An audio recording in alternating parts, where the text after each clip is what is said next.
councillors, ladies and gentlemen, please be outstanding for the Chair and Vice Chair of Harlow Council.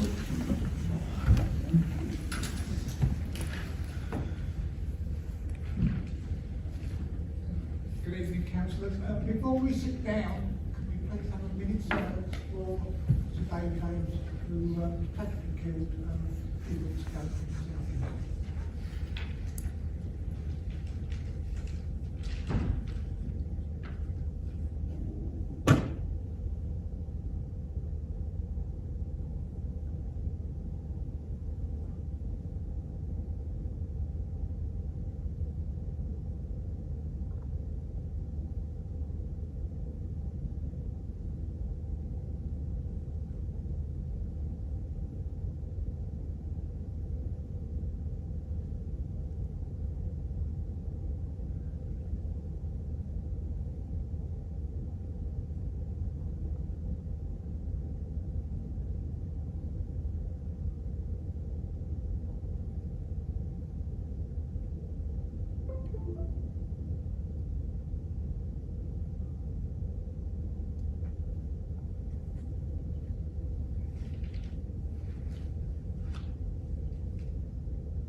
Item 1, apologies for absence. This councillor. We've got 3 apologies for absence, Chair. Councillors Shirley Johnson, Andrew Johnson and Mick Judgeon. Item 2, sorry, Councillor Wilkinson. We're apologies for Councillor Stracker. Right, thank you. Item 2, declarations of interest. Are there any? No? Right. Item 3, minutes of the previous council meeting held on the 16th of September. Any issues regarding those? Yes, Councillor Williams. We noticed that Councillor John Steer was missing from the attendance list. Can that be reflected, please? Other than that, they're okay to be signed, are they? Agreed.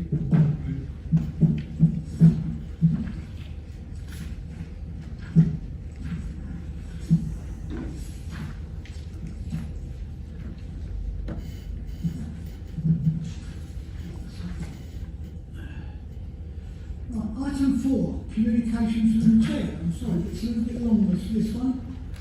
I've been to the Essex Chairman's reception. I've visited the Phoenix Resource Centre. I visited Water Lane Primary School for the unveiling of their new play area. They had a reception at Chelmsford for all the winners of the Queen's Award for Voluntary Services, which PAH were awarded a voluntary service. Went to London for the Costermonger service. I've been to the Broxton Cheese and Wine Party. I opened the Black History Month. I've been to Great Dunmo's last night of the proms. I've been to the Broxton Civic Service. I visited the Leisure Zone to thank the nurses and volunteers for all their help over the COVID. I went to the High Sheriff's Justice Service, and then we had the visit from the High Sheriff. And Joel and myself visited Leon Street to pay our respects for Sir David Ames and writing the condolence book and lay a wreath. I was at the Great Britain Clean-Up Awards and the Mayor of Chelmsford Civic Lunch. Right. Item 5, petitions from the public. There are none. Questions from the public, there are 6. Mr. Taylor. Do you wish to read your question, or do you want to have it read? I'll read it then, please. Yeah, thank you. Good evening. During the recent election campaign, the Conservative Party pledged to build many council homes in Harlow. The previous administration record on this subject can be best described as abysmal. Sites such as Elm Hatch and the former Lister House site have lain derelict for years, and residents living in homes which will need to be demolished have been left in limbo. A document giving a timeline for development was produced by the Council in 2019 and another appeared in the local plan in December 2020. Will you please advise me what progress is being made to develop the following sites, all of which form the first 5-year supply of homes in the local plan?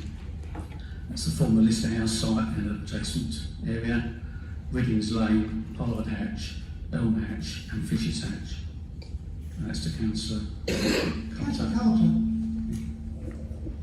Thank you, Chair. Thank you for your question, Mr. Taylor. The list to which you refer, appearing in the Harlow Development Plan adopted in December 2020, is of sites identified for development over the plan period and are not specific to the Council.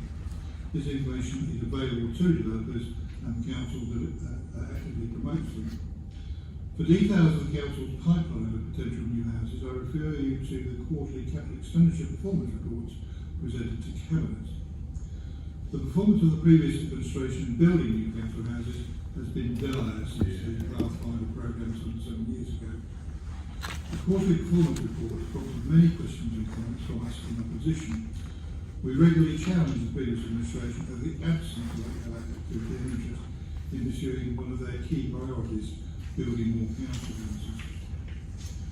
We are undertaking a rigorous and comprehensive review of the sites in the pipeline to ensure we achieve the homes that are needed and are value for money. We're also working with our subsidiary HTS to build properties in the pipeline through their emerging business plan, something else the previous administration failed to do.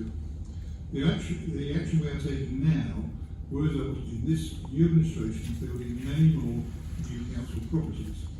We are aiming for 100.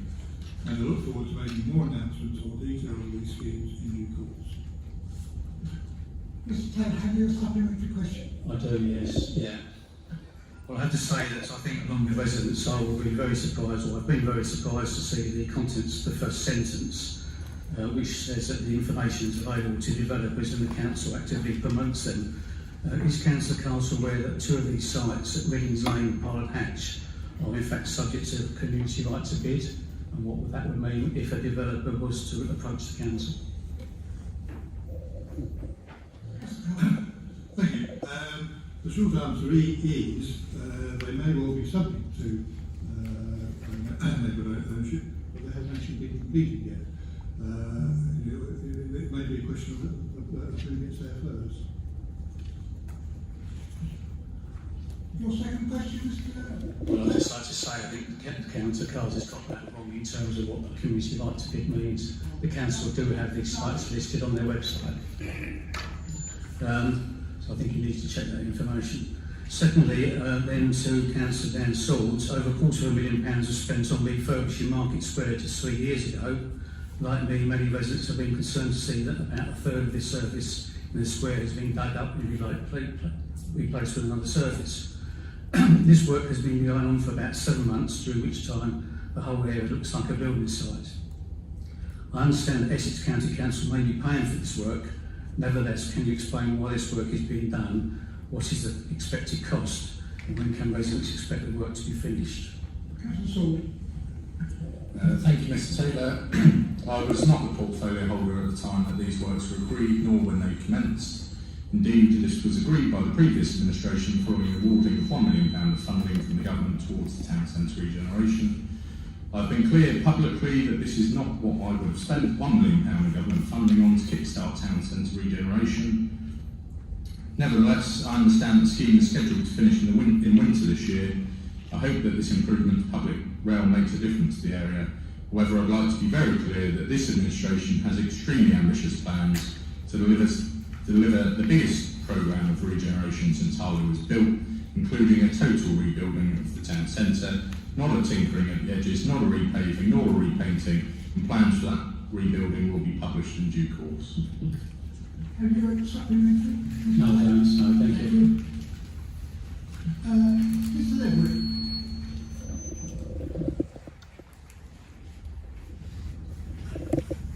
Good evening, Chair, and good evening, members. My first question is to Councillor Joe Charles. As at the last full council meeting, it was agreed that the Chief Executive will be asked to submit a formal objection to the Epping Forest District Council Local Development Plan. Can you advise me what date that was sent? When will you make the contents known to the residents, and what is any response has been received from it? Thank you, Chair.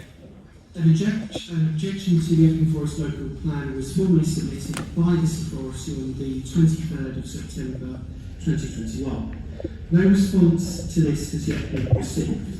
The contents of this letter will be made public as part of the main modifications process of the Epping Forest Local Plan. It is understood that the formal communications will be made publicly available at the point at which all comments on the local plan are published. The Council looks forward to the publication of the formal objection as it directly aligns with the motion passed at full Council on the 16th of September 2021. Have you a supplementary question? I have, please. Can you make sure it is a question? Sorry? Can you make sure it is a question? Yes, it is a question, yes. The question is, do the council feel that they should be consulting the Department of Levelling Up and Housing Communities, as well as suggesting that they might intervene in terms of the Epping Forest District Council local plan? Mr. Jones. Thank you, Chair. This administration will work with all partners to reinforce the motion that it set out at full Council on the 16th of September. We are determined, as one of the elements of the motion, to protect our interests of Borley Road, but wider than that, it was a Conservative pledge to support the residents to the east, south and west of this town, and we will endeavour to do that and work with partners to realise that ambition. Mr. Levitt, you have a second question. I do. Thank you very much for the answer to the first one. The second question is to Councillor Michael Hardware. As a result of the ill feeling expressed by residents living in Bingham's to the warehouse developments nearby, I understand the Council undertook to review the procedures it uses when advertising planning applications. Can you advise me if this review has taken place? If not, when will it be completed? And if it has, what changes the Council has or will make to the procedures used? Councillor Harlow. Thank you for your question. And yes, we have been undertaking a review of our planning procedures and communications, and this is still ongoing. There is an item on the next Cabinet agenda reviewing the Council's statement of community involvement, which sets out how we will consult residents on forward planning, such as the local plan review, new community infrastructure levy, supplementary planning documents, and, as relating to your question, with development control planning applications. This will set out some of the changes we propose for consultation. There are three participants in the planning process: the applicants themselves, the public, and the Council and Council members. Our aim is to make the process as transparent and accessible as we can for all three participants. We have already introduced measures to ensure Council members are fully aware of all planning applications as they are validated. They now receive a weekly report. We are reviewing the letters we send to residents, advising them of planning applications to ensure people know what they are and not mistaken them for circulars and put them straight in the bin. The content of the letter is also being looked at, ensuring it is readable, in plain English, says everything it needs to, and directs people to where there is further information. We're also considering the size of the area around a site where a letter is sent, looking to do more than the legal minimum. Making the website more accessible so that residents can find the further information they are seeking. This could include a mapping application so that they are more readily identifiable, and asking applicants to provide a summary of the application to make it easier for the public to understand the key points. By law, a notice has to be posted near to the property and the application has to be advertised in a physical newspaper. As we are all aware, we only have the Harlow Guardian, which only a few people read. We are looking at other media outlets in the town to ensure greater outreach to residents. When an application comes before the Development Management Committee, we are considering increasing the number of speakers for large complex or controversial applications, allowing all residents to give their views. And we are looking at the broadcasting and virtual involvement of people with the committee. We saw far greater involvement and engagement during lockdown when meetings were virtual, which we would like to see carry on. Once this review is concluded, the recommendations to be adopted will be announced. Thank you. Mr. Everett, do you have? I do, but just I'm going to say thank you for that comprehensive answer. Supplementary question: will the Harlow Council be paying any form of compensation to the residents of Bingham's most affected by this warehouse development?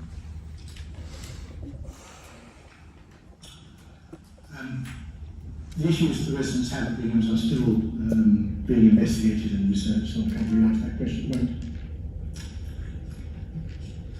Thank you. Mr. Holt.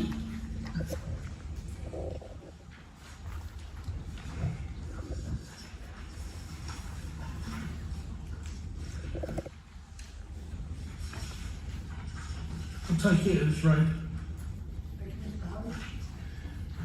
Do you have a supplementary question? Yes.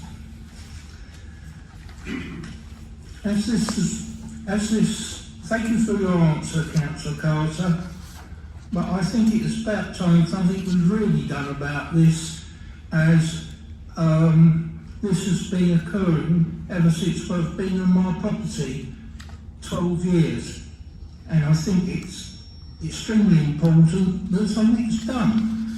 And refusing access does delay work.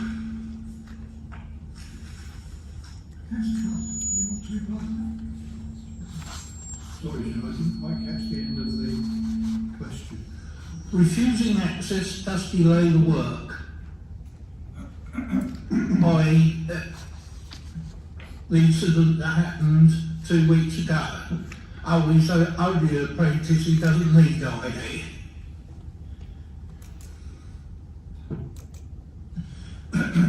Thank you, Mr. Hope. Having been involved with both KID previously and HDS, I am aware it's one of those issues that comes up on a regular and too frequent basis. Also, engaging with the tenants, that is a two-way street, because we're probably telling the tenants make sure that they're identified. We keep on telling HCS, and HCS keep on telling their staff, they have to have ID. But what I said in the answer is, when these things happen, I either tell your housing officer or go back to HCS direct and tell them of the incident, so that HCS can actually deal with it.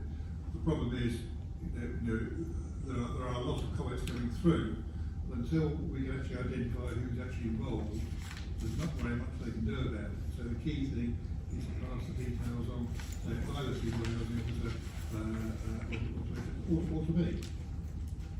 I'm sorry, I know I'm not allowed to come back on that, but I've had three stage 1 complaints, mostly not upheld on the point.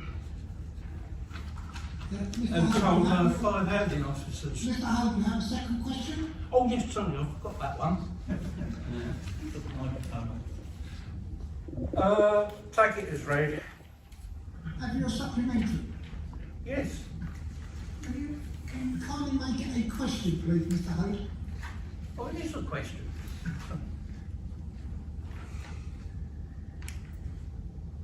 Can you ensure that the trees will be watered, as I am fed up with council taxpayers' money being wasted by schemes not being maintained, i.e. swimming pool? Yes, I quite agree.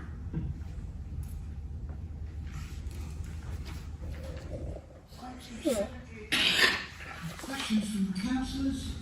Councillor Davis. Have you a supplementary? Why is it taking 6 months to finally come up with this answer?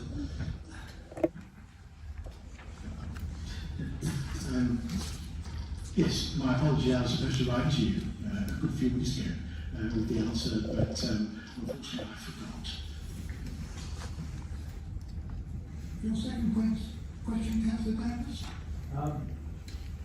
Will the present leader of the council please give details, if any, of official meetings between Harlow Council members and officers and Epping Forest Council members and officers since May 2021 to discuss the Epping Forest local plan? Meetings have taken place. Excuse me. Can minutes of these meetings be published? Councillor Harlow.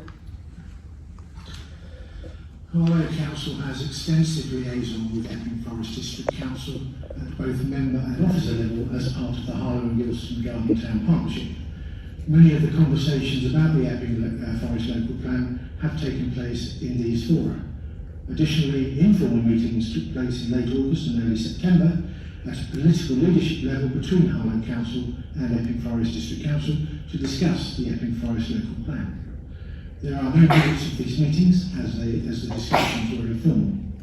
At officer level, formal meetings outside of ongoing meetings within the HGGT structure took place with the EFDC to discuss local plan issues as well as other matters on 15th September and 6th of October. Minutes of these meetings are not published. Councillor Davis, have you supplementary? Yes, Chair. Could I ask? I know the leadership of the group opposite are in disarray at the moment with so many different leaders, and looking to Councillor Hardware at the moment as the leader of the group.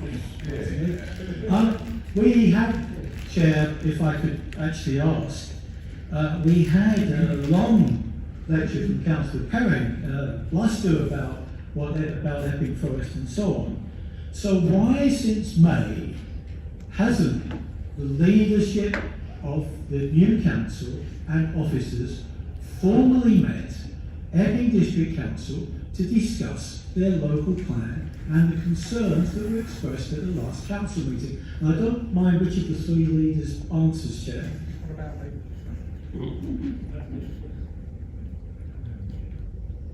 It looks like I'm answering that. There have been considerable discussions informally about this, but the fact is that the Epping Forest local plan is Epping Forest's local plan and has very little to do with us, so it's really up to them how they take it forward, and the inspector. I mean, we have had quite a few discussions about our involvement and our board developments. Councillor Durkee. Chair, I'm more than happy to have my question as read, but actually the second part of the question has been completely ignored.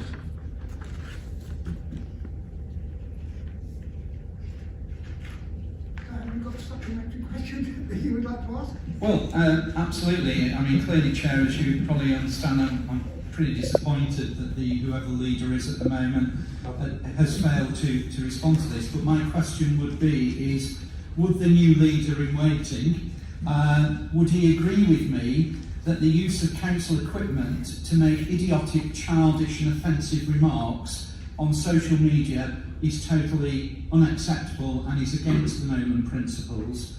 And what actions will he take to address this issue, as it's clear that these actions are Tory-led?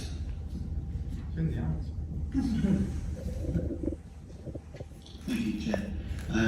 If Councillor Durkin has specific instances where members have breached the Code of Conduct, I would recommend he reports them to the monitoring officer directly.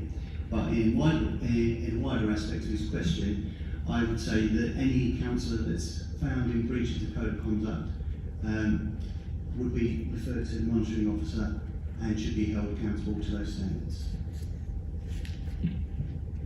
Councillor Durkee, your second question? Thank you. I'd like to read this, if I may. This year we've seen an increase in racial tension, both at local and at national level.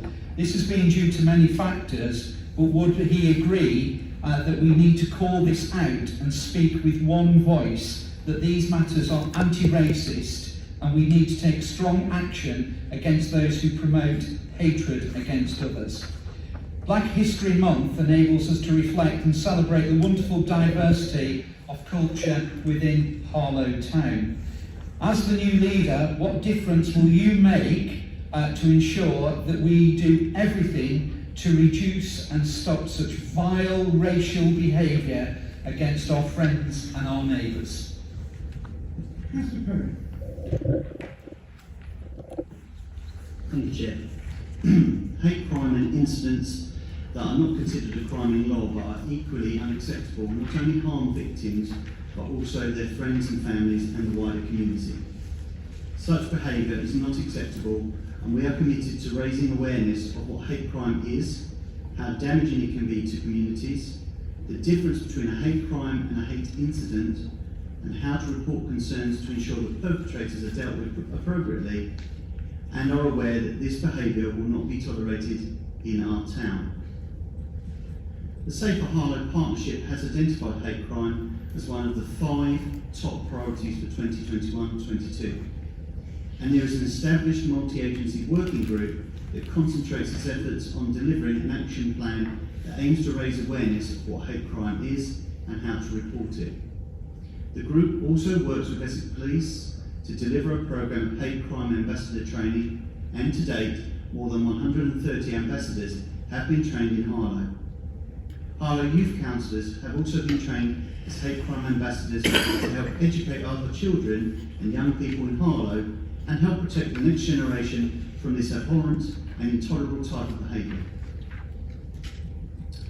During Hate Crime Awareness Week, between the 9th and 16th of October 2021, the working group delivered awareness raising events in the community, at Harlow College and at places of worship, and was successful in engaging around 200 people at these events and distributing useful and informative resources to members of the public. Councillor Durkin will be aware that Cabinet has recently approved a draft community resilience strategy which will be published later this year following a short consultation period. At the heart of this strategy lies a commitment to build a strong, better connected town that celebrates diversity and helps people from all backgrounds feel a greater sense of belonging and empowerment. This is a strategy that will help build a renewed sense of community purpose and contribute towards identifying and tackling inequality and ensuring social inclusion for all. The strategy is supported by 6 strategic pillars to ensure the whole community will benefit from recovery opportunity, inclusion and future prosperity regardless of identity or background. One of the 6 pillars is centred around safe communities, and we have set out how we will tackle and reduce crime, violence and antisocial behaviour, and how we will work collaboratively with partners to ensure that all residents feel that they are safe in the community and in their own homes and have the confidence to report crime and concerns without fear of recriminations. We will continue to support events like Black History Month and work with partners such as the Harlow Ethnic Minority Umbrella and Integration Support Services to both support and celebrate our wide and wonderfully diverse population and promote all the benefits that this can bring to our town. Any supplementary question? Yes, in the same way that the leader failed to answer my original question, question 3, in relation to the Chief Executive's responsibility, he also seems to have failed to be able to respond to the final paragraph as the new leader, what difference will you make to ensure? And actually all his answer has been is a referral to what we already achieved. Could I ask again, as the new leader, what will he do that is different? Because so far he's made all these quotes, but racial tension is still increasing, which is an indication that what we're doing is failing. So as the leader of the council, can I ask again, what is he going to personally do to enable and support our community to address and resolve this issue? Thank you. Thank you, Chair. As I mentioned in the first question, at the heart of our tackling hate crime and antisocial behaviour is the community resilience strategy. And as the new leader, my job will be to make sure that that's fully embedded within our organisation and that we carry that work forward following the consultation. So that is where I will stand. And in any public forum that I'm in, where I'm asked to comment on such things, I will always speak out against hate crime, antisocial behaviour, intolerance of others. Hopefully that puts your mind at ease. Councillor Boots. Thank you, Chair. I will read this one out, and I think I understand why I'm going to read it out when you hear it. In February this year, sadly, Mervyn Judith passed away.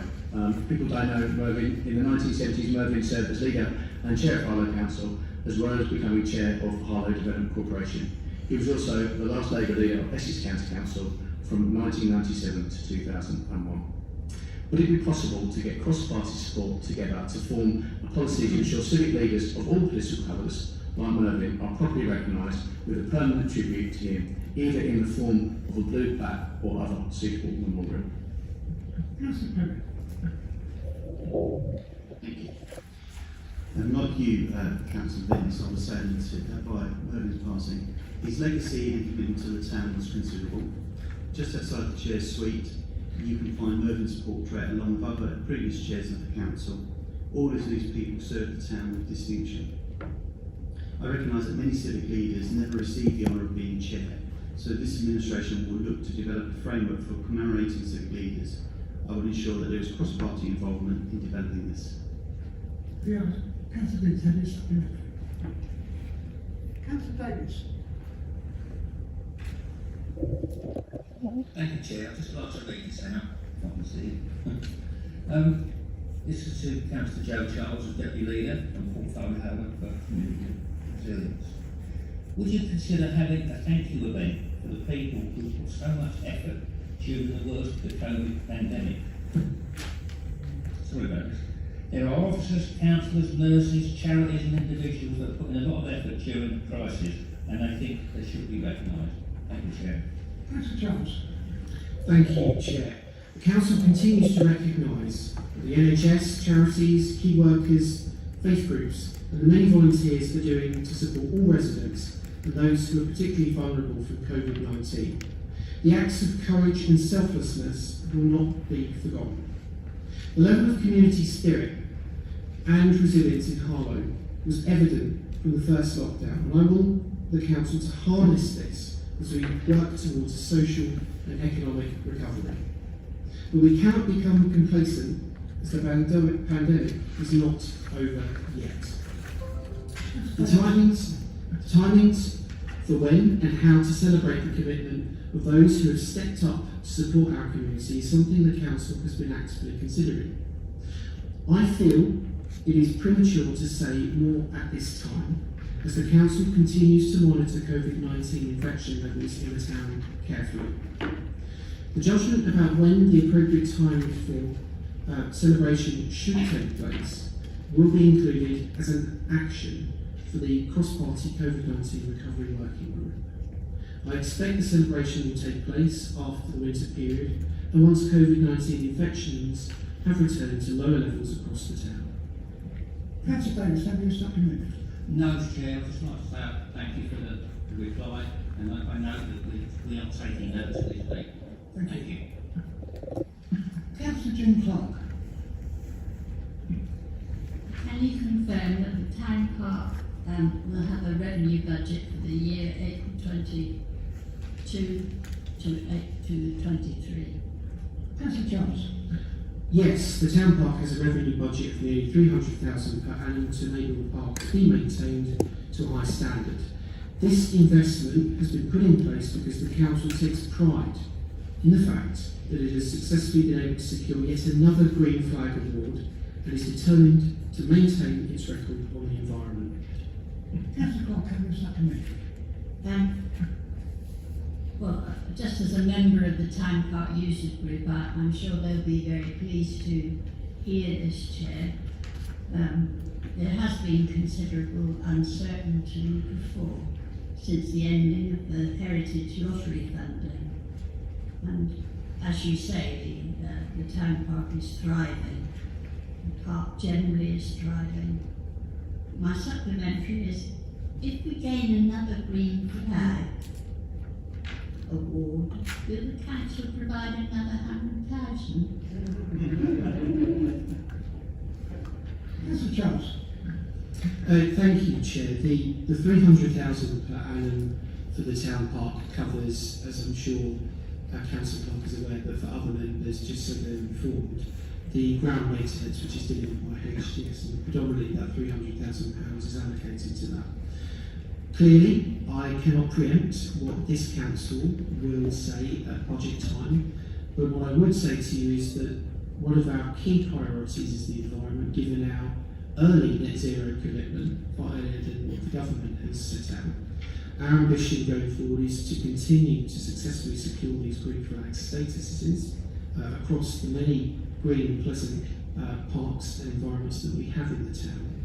What I would say today is that we would actively consider environmental support as part of any budget that comes up during the budget rounds as we prepare for the next municipal budget that will be outlined early next year. But our commitment to the environment is clear.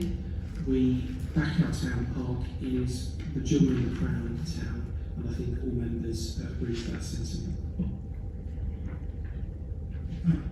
Item 8, motion from council, the Harlow draft town plan. Councillor Edwards, you're proposing this? And who is seconding it? Councillor Davis, do you wish to reserve the right? Yes, I would.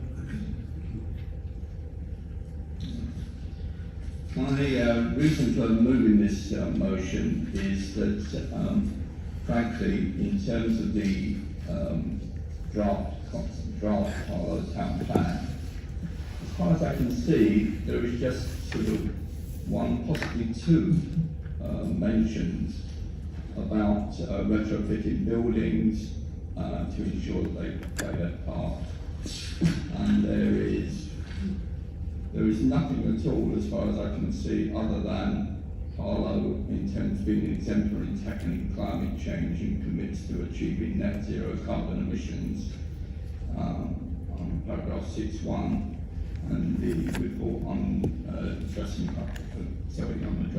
climate change and modal shift. But as far as I can see, there's nothing else in there really about the existing housing stock. And our existing housing stock by 2047, a significant proportion of it will be between 70 and 100 years old. At the time of their build, standards with regards to energy efficiency and insulation were markedly different from those required today. So what this resolution is calling for is a substantial statement in the draft plan to reflect the ambition for all currently existing houses within the town to be insulated and, if necessary, retrofitted to modern energy efficient standards by 2047. And it calls upon the council to quantify the number of houses that will need to be brought up to energy efficient standards, embark on a plan for its own housing stock, and take a strong strategic lead in working with others. I note that actually the council has already done some of this work on this previously, in the sense of way back in 2015 or thereabouts, the council, in conjunction with Savills and with, I believe, with Reform Thompson Associates, at that time commissioned a review of the council's housing stock. And the council have approximately 9,800 houses, homes rather, including 393 flats. Now what it said was, to bring them up to modern standards at the time, it said that to bring up to SAP 80 standard, 8,918 dwellings of the 9,800 homes that council owned would have to be improved. And it also put a figure in there at that time. To do that, it was saying that it was going to cost in the order of about £110 million in that report. Now, the government recently, I think in the last week or so, put out a notion of that houses could be heated via heat pumps, that sort of thing, and the suggestion that heat pumps would be a good idea. Now, heat pumps will only work efficiently if the houses are insulated properly. If they don't, it just won't, it certainly won't work efficiently, and now will they keep the houses particularly warm. So I suppose what I'm saying is, or what I am saying is, that really we need to be doing if we're serious about climate change, addressing the issues around climate change. But one of the things, as well as, you know, a lot of the concentration on here is on the new build stuff and what have you, but actually we as a council need to be doing something about the existing housing stock. We need to do something about our own stock, and we've already started that with some of the decent homes, bringing them up to new windows, etc. And some of the homes I know have had external insulation put on the outside, etc. But we still have a significant number of houses that require further work to be done. So it's about calling on that work to at least to start to address that. It's also about calling on the council to recognise not only has it got responsibility as far as its own houses are concerned, but it's also got a leadership role. And it's got a leadership role in terms of working with others. Because roughly a third of the houses are council owned. 2/3 of the houses, 1/3 are in owner occupation, another third are private to rent, etc. Various ownership. So whilst it's not necessarily the council's responsibility to do that work, it is arguably the council's responsibility, I will wind up, it is arguably the council's responsibility to start to give some strategic lead on that work, in fact, work with AWS to give that strategic lead. Thank you. You back?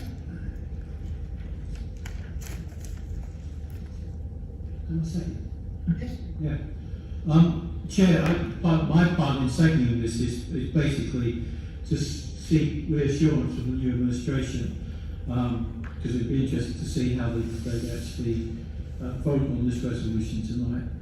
Because at the very beginning, the incoming administration, the very worrying comments by the housing portfolio holder at the very first meeting of the Harlow town plan set kind of concerns running. The previous administration has done extensive work on this score. We've insulated many council houses, and in particular have given attention to sheltered accommodation. We would have liked to have done a lot more, but from 2015 we were certainly handicapped with the austerity programme and the way the then Chancellor Osborne interfered with local government housing finance, which ripped the rug away from our feet when it came to actually properly planning for proper housing maintenance. So basically, we're feeling on this side that we need this resolution so that we can confirm the ongoing intention to make sure that at least public housing in this town is, as Tony said, is brought up to the modern standards that people would expect. Thank you, Chair. Councillor Carter.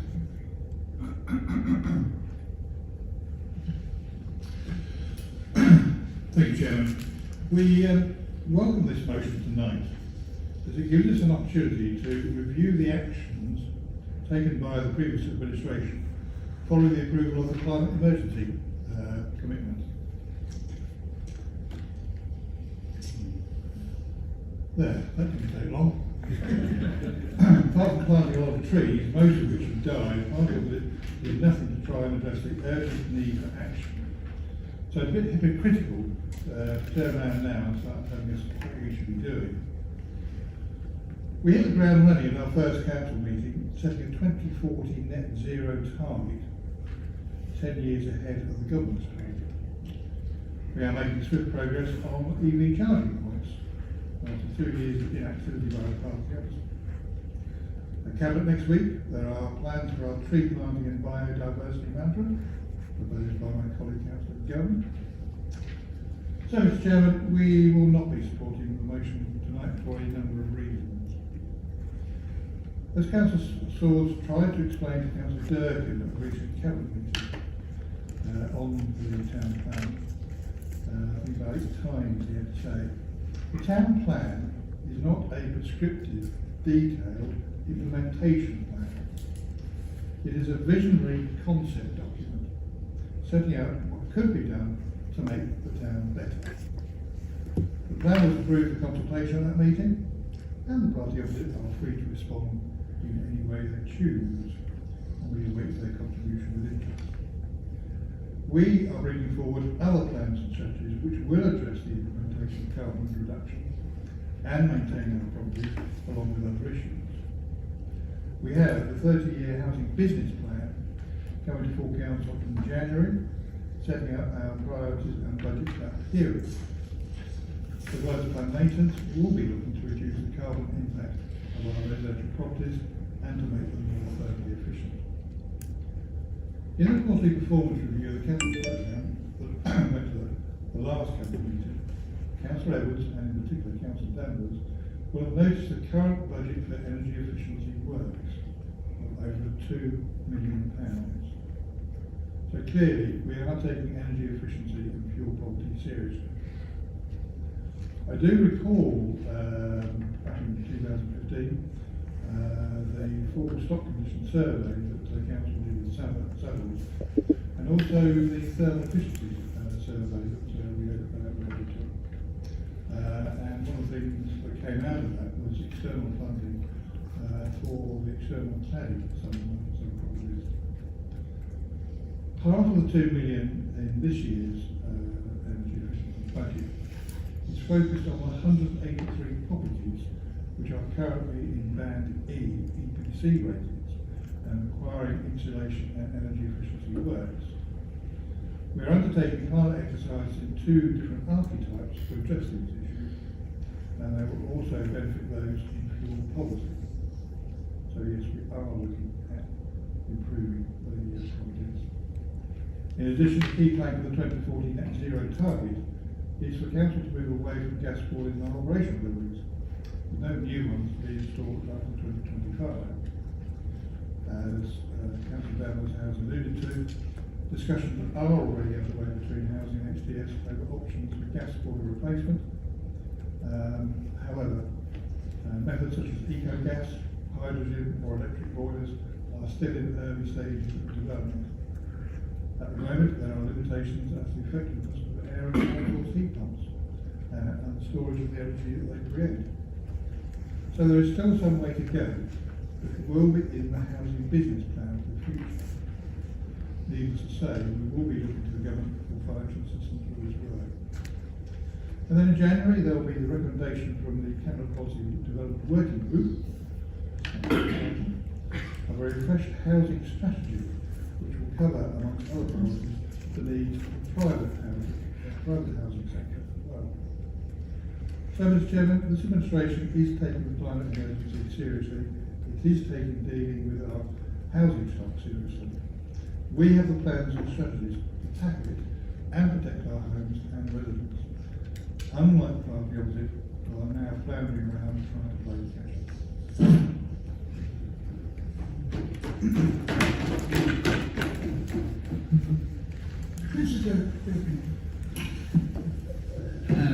Thank you, Chairman. I wasn't going to enter the debate, but when I heard my name, I thought it was a good opportunity. It is absolutely disappointing that we can't even agree on something as plain and simple about what matters to our environment, to our community, and to our local housing.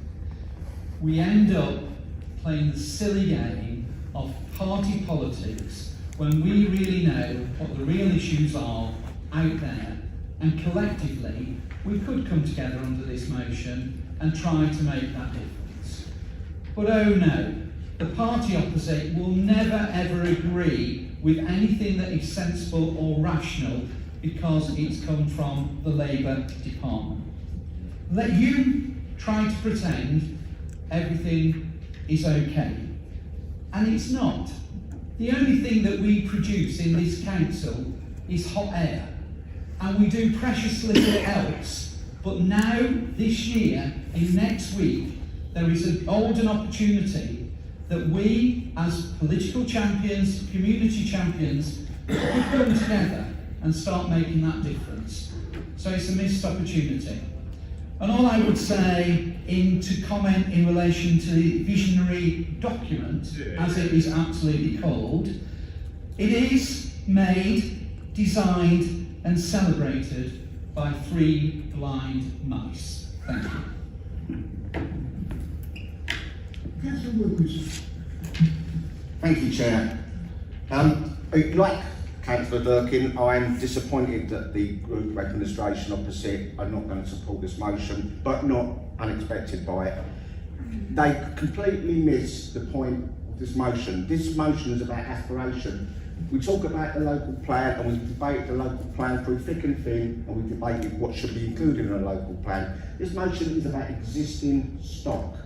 We should have aspiration. You as an administration should have aspiration, not just about a local plan. You should have aspiration about existing stock.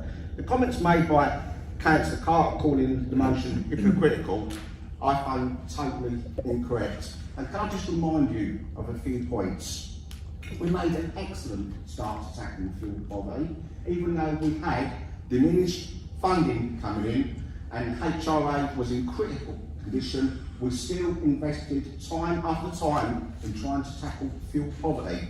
We made an excellent start in investing in our supported housing and all the people within that. I remember on a personal basis when I was in the role of Cabinet Member for Housing, we did regular reports to Cabinet about our investments, about gas boiler replacements, and I remember regularly Councillor Charles used to ask me the same question every single Cabinet. Can I please give him the assurance that we wouldn't do this work during the winter?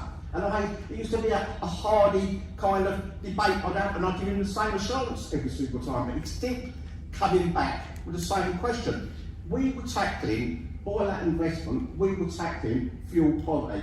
This motion is about aspirations for our current stock, and I'm not surprised that, again, like Tony Durkin, I'm completely disappointed that you've missed the point of this motion. Thank you, Chair.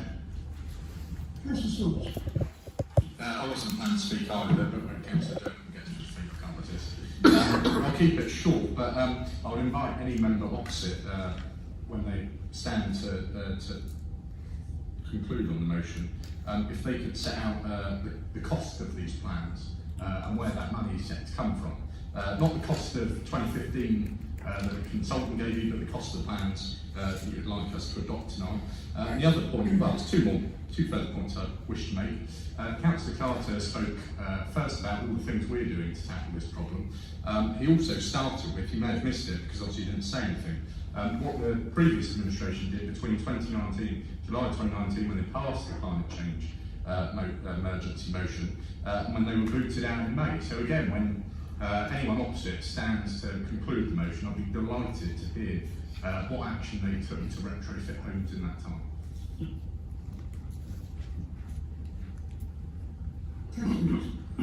Yeah, I'll be brief but still. There was something going on between 2019 and 2021 that was quite a huge thing in our town and across the country. In terms of the trees, which I was upset when Councillor Charles told me last time a lot of the trees had died. The reality is that actually when you plant a large amount of trees, the reason you plant them so close together is actually the success rate for planting new trees is only actually 30%, whatever you do. That wasn't particularly helpful in one area of the town when an employee of the council may have killed someone, so I'll leave you guys to look into that one. In terms of what we did in terms of the climate change, as you will know, in the past 5 years, Harlow Council reduced carbon emissions by 39%. I said to Councillor Gunn at the previous cabinet, and I completely support your push to become carbon neutral as soon as possible. Although I do bear in mind your plans only actually plan for 11% reduction in carbon emissions in the next 5 years to get to the 50%. We then had a discussion about why it was 11 and why it was 15. It's 15% of where we are now, but it's 11% since 2016. That's all I'm going to say, Chair. Thank you. Councillor Edward, would you like to start, please? No, looks like it. I think it's a great shame, firstly, that this can't be part of. It's not going to be passed tonight. In fact, we're going to vote against it. I think it's a great shame, because basically what it was setting out was some aspirations. And it's asking for those aspirations to be included in this draft town plan, which is out for consultation. So part of the consultation was to be saying, there is this, making a suggestion that we ought to have something in here about our existing housing stock, about bringing our existing housing stock up to a modern standard, but you've rejected that. I was also slightly amused by Councillor Carter when he was lecturing us on the fact that he was saying, oh no, this is just there's nothing specific in here. When the same way when Councillor Swords was saying, oh, there's nothing, he was saying that Councillor Swords was saying how they're saying that there's nothing specific in here. It's purely an aspirational document. Councillor Swords at the time wasn't talking about this. He was talking about the master plan. The debate that we're having with the master plan. This is about the town plan that Councillor Harlow can introduce. But anyway, that's an aside. If you don't know what plan you're talking about, I'm surprised that the administration's going to go anywhere, frankly. However, moving forward, if you're not going to, Councillor Sewell raised the question about how much is it going to cost. That was an estimation was given of £115 million way back in 2015, 2016. Of course, there's a whole lot of work that's got to go on as to what this is going to cost. But if you don't start out by saying this is what your intention is, how can you then go on to look at, to be saying, this is what you've got a whole lot of intentions in here that are uncosted. What you're actually saying, no, this is our aspiration, this is what we're going to seek to achieve, in the hope that you can do that. What we do know is, it is going to cost a lot of money. And we would be starting out now to be saying, well, okay, if we're going to bring houses up to modern standards, how do we do it? How do we work with whoever it is, whether it's with central government, whether it's with the other sectors that I was talking about earlier? How do we go about doing that? How do we go about ensuring that we can bring houses up to a modern standard and ensure that they've got the right levels of insulation and ensure that they've got the right levels of heating, whether it is heat pumps, whether it is hydrogen heating in various sources.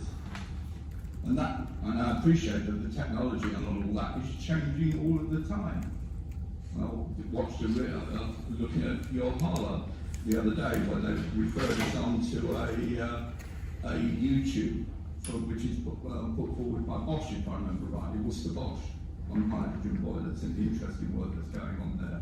So there's a whole lot of work that's but we as a council have to be starting to look at that and have to be starting now to start to address those issues and making an aspiration that that's what we're going to do as far as housing is concerned, because otherwise, come 2047, I won't be around, very few people here won't be around, but our kids and our grandchildren certainly aren't going to thank us if we've not got to grips with some of these very, very important issues that we need to do about housing and the way that we heat our properties, etc. And if we just sort of fall back into oh no, this has come up from this side, therefore we'll knock it back, or it's come up from that side, therefore we'll knock it back to debate.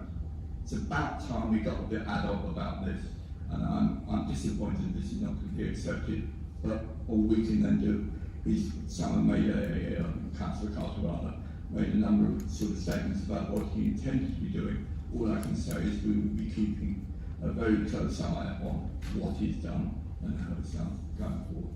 Thank you. We'll now go to the vote on the motion about the Harlow draft town plan. Those in favour? Those against? The motion failed. Right, item 2 of the motion from council, universal credit. Councillor Vince? Councillor Vince, are you going to reserve the right? Thank you, Chair. I spent a lot of time thinking about how I was going to address this motion this evening. I actually submitted this motion on the 14th of October, the day before the absolutely terrible events that happened in Southend. And the comments that I made to the new group, the new council yesterday, I mentioned officially yet, and others in this room are absolutely genuine. I remember in 2016, with my red rose out on staying on the street corner, and I got a phone call telling me that maybe it was an overreaction, but I was told I need to take my rose out off because I might be a target. And that really hit home to me. And ultimately, Joe Cox was right. We do have more in common than that which divides us. And on a lighter note, I was reminded of that on Saturday afternoon at 3 o'clock, where Councillor Leopard, Councillor Carter, the man in the audience, and myself were all supporting the team in red. I'm not talking about Man United or Liverpool. I was talking about Harlow Town. Sadly, we didn't have a lot to cheer for on that occasion. It was a 0-0 draw.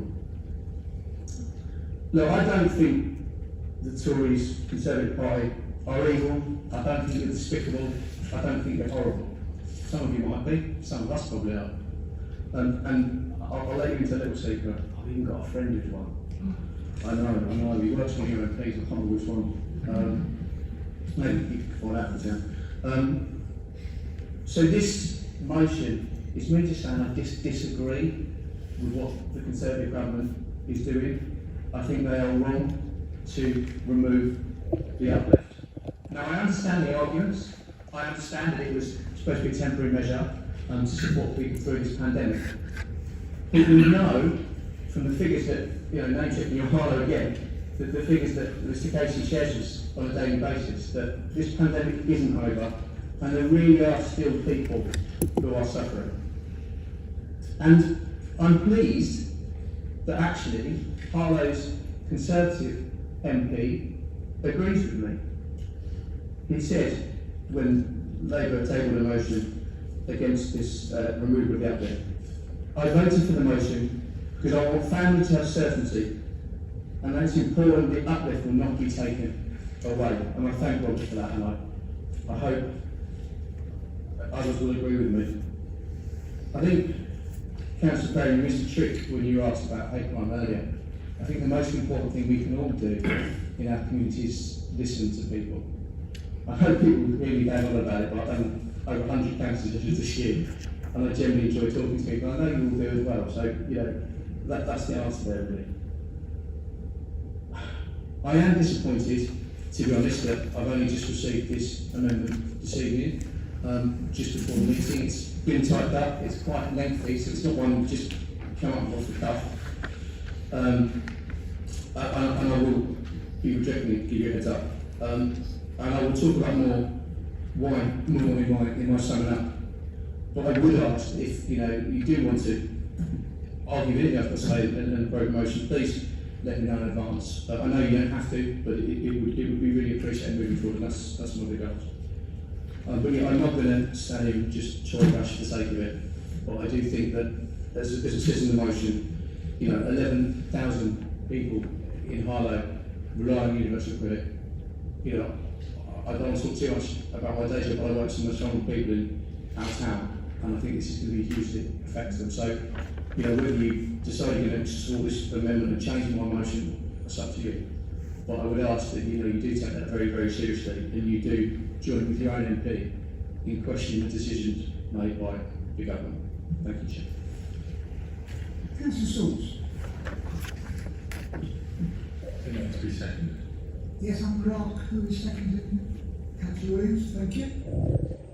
I'll read the amendment. Yes, cool. Yeah, I'll read the amendment and make a speech, and that's what it comes back to. So it's I'm proposing an amendment to remove the words actively participate in the Kickstart scheme and promote the scheme to local employers, and ask the Chief Financial Officer to write a letter on behalf of the Council to the Chancellor and Prime Minister requesting that the Government reintroduce the universal credit uplift payment as a matter of urgency and replace with the words recognise the enormous package of financial support the Prime Minister, Chancellor and Her Majesty's Government put in place throughout the coronavirus pandemic and introduced in the 2021 budget yesterday, including cutting the universal credit taper rate by 8%, increasing the work allowances by £500, resulting in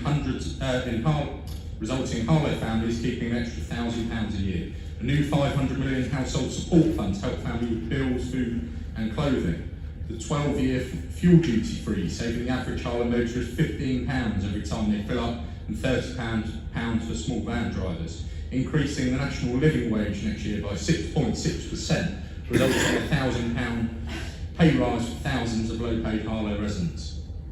£200 million per year to run the free school meal and holiday activity camp provision throughout the school holidays to help thousands of young families in Harlow, ending the public sector pay freeze, providing over £250 million of support to Harlow businesses through grants and loans throughout the pandemic, the furlough scheme which protected over 19,000 jobs in Harlow, the self-employment support scheme which equated to £60 million of support for Harlow self-employed workers, the £407 billion the government spent to support the nation through the pandemic, the wide-ranging package of measures introduced in the 2021 budget to support employment in Harlow, and calls on this council to actively promote all of the measures in place to support Harlow families with the cost of living, and actively participate in these schemes where it is possible for a local authority to do so, including by supporting job creation to ensure more Harlow families have secure, well-paid jobs.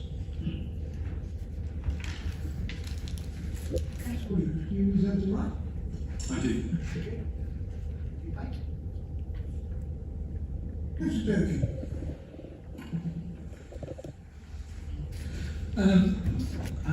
Thank you very much, Chair. I'm not entirely sure why the Tories opposite are so opposed to the Kickstart scheme, and it was their scheme in the first place, so all they're doing is kicking it further down the road. As my leader says, I'm also disappointed that your amendment, whilst it glorifies the Prime Minister, the Chancellor and actually the government, it makes no mention, which is quite a surprise, and I'm sure he's going to be disappointed, our own local MP, who champions all the time about... well, why didn't you mention him then? You know, I mean, the only person who's getting any mention is from this particular side.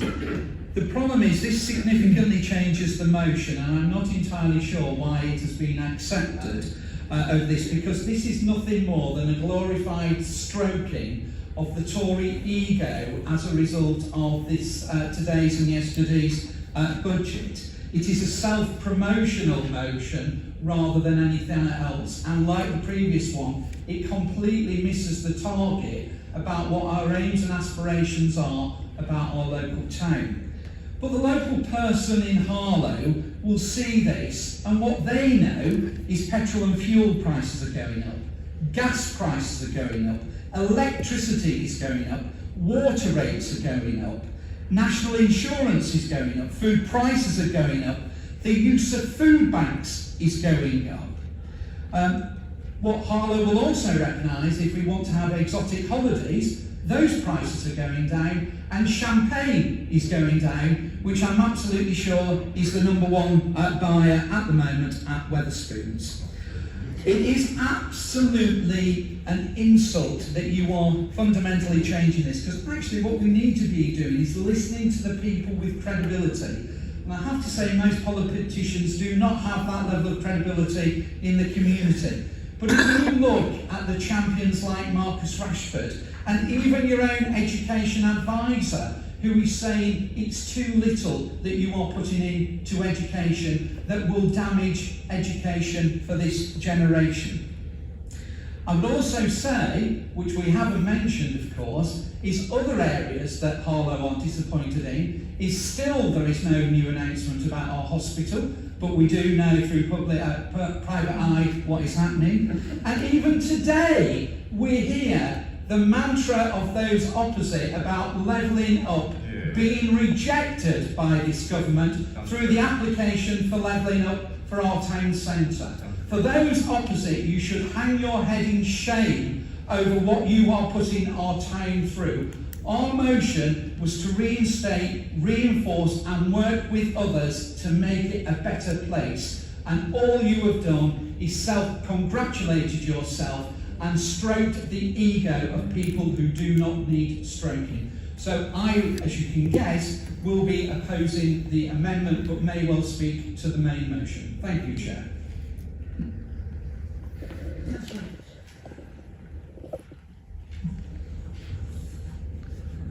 I'm speaking against the amendment because it seems to be living in a parallel universe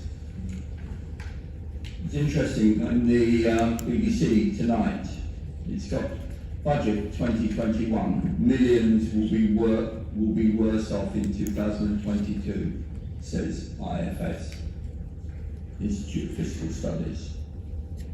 Low-income households will also feel the pain, as the cost of living is set to increase faster than benefit payments. Millions will be worse off in the short term, says Paul Johnson, Director of the Institute of Fiscal Studies. I looked at the Child Poverty Action Group's response to the spending review. What it says is, the long overdue decision to lower the UC taper rate will help a lot low earners, it said.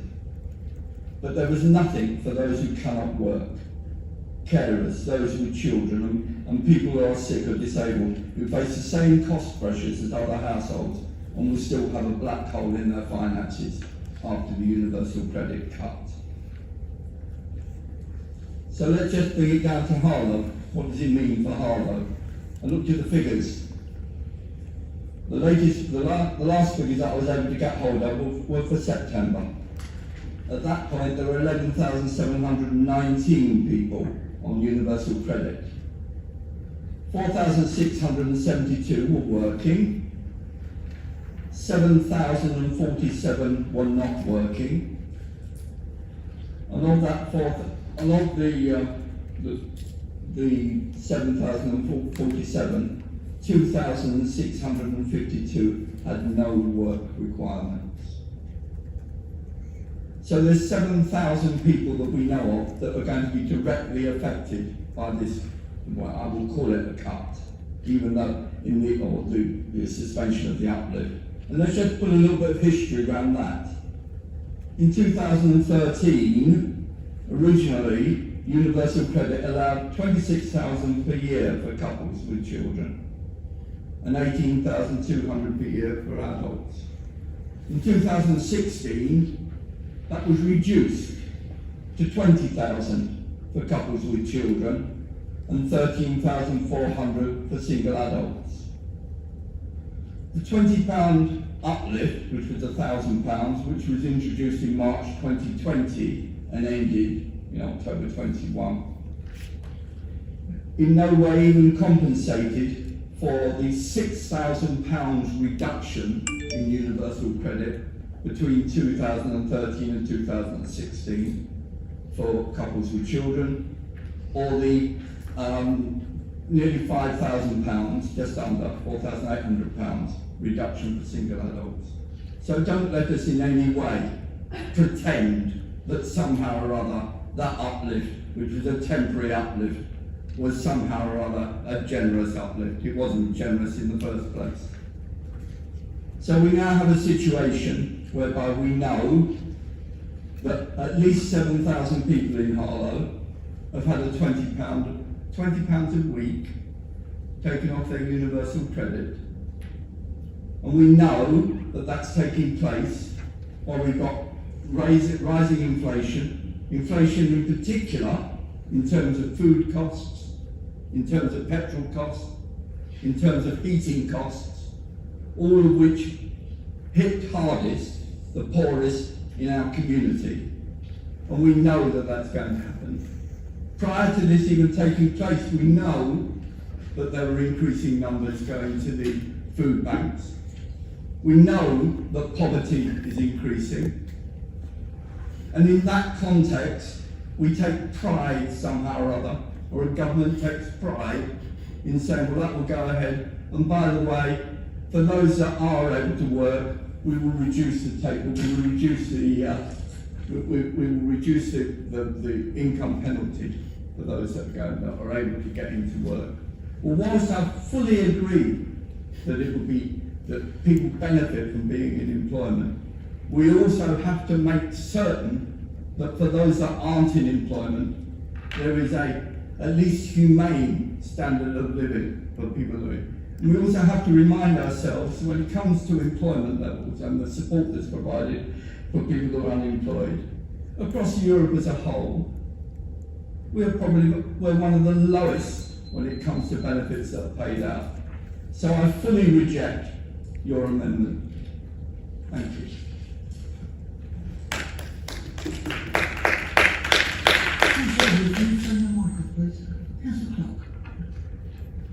Yes, I was going to say much of what Tony has said himself.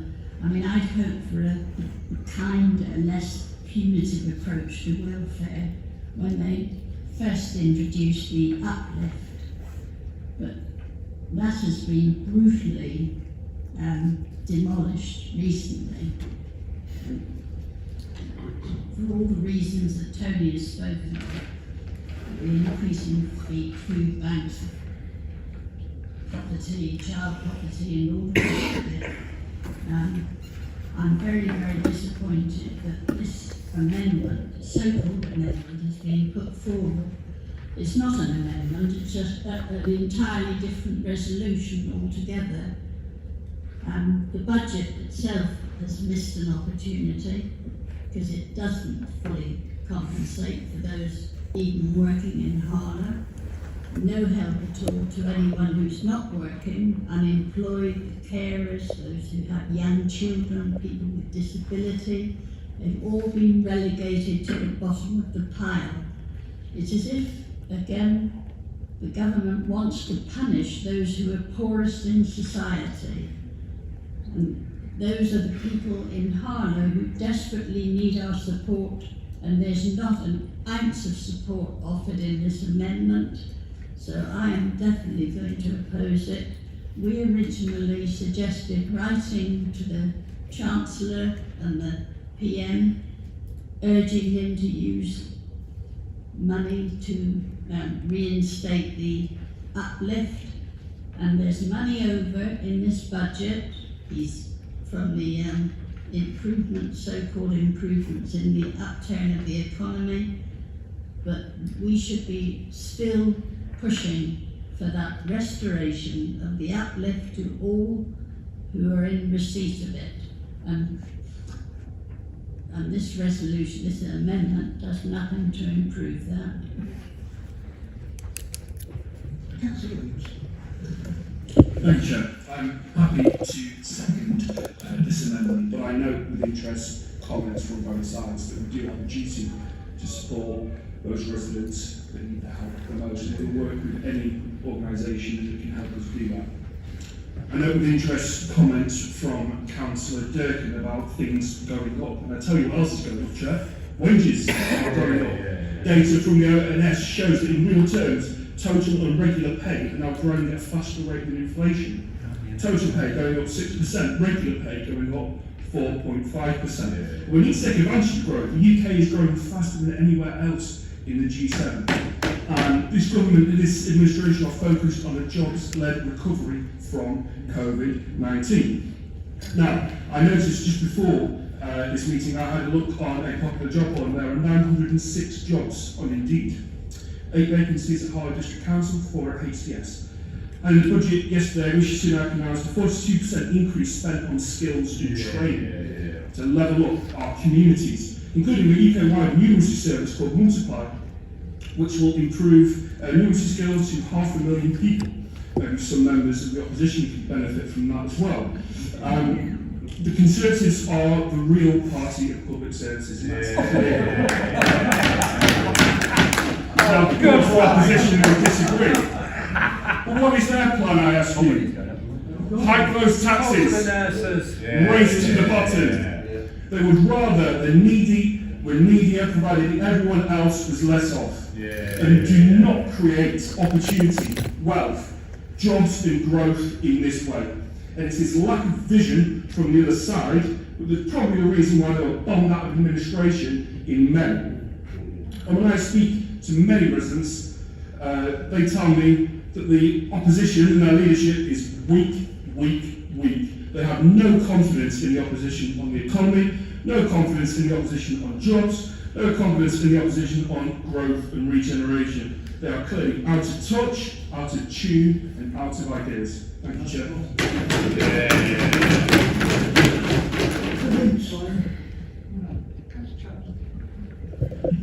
Thank you, Chair.